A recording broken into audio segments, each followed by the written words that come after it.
Hanna, Mike Hanna, following developments for us. Mike, deadlines or would-be deadlines aside, what is actually happening with the core issues, with talking, all these different groups who've got interests in this? Well, basically, the one group that you see behind me here, this is their informal settlement, as it is called. It's where they live. It's right next to the Lonmin mine. In fact, it is on mine property. They are continuing to insist that they will not return to work until an agreement is reached on increasing their wages. The mine owners are continuing to say these discussions can only happen once they return to work. We then had a government-appointed commission of arbitration to adjudicate between the two. That commission is now saying that unless the miners return to work in accordance with the protocols on which this commission has been established, then they are going to walk away from the situation, back to square one. It's once again one group of striking miners coming up against the mine owners. No progress whatsoever in these weeks of negotiation in a bid to end the strike, Kamal. And meanwhile, everyone suffers. The government's image suffers. The miners don't get their issues addressed. I'm sure that the mining industry, the platinum industry, is suffering as well. There's no winners here. Yes, they're suffering all sides, but one must remember as well that this is not necessarily just about one strike at one particular platinum mine.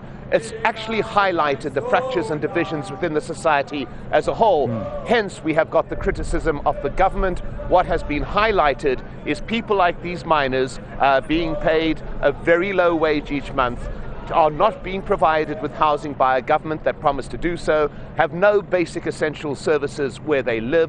So they are losing out in terms of having no wages. The government is losing out because its reputation is being severely impunged in the eyes of many within this country. The mining group is losing out because it's losing out on some $100 million of platinum sales each month. So it's a situation where everybody is losing out. But the miners here are adamant that their wage that they were being paid was just too low for them to live.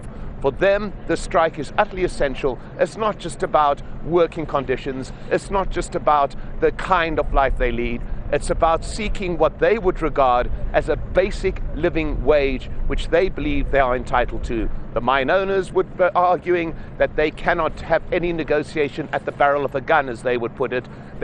Miners have got to be working, then there can be negotiations happening. It is a scenario that has highlighted so many issues that have been dormant for a while, but have been focused on very sharply here in the weeks of this tragic circumstances at Marikana, which led at one stage to more than 40 people being killed.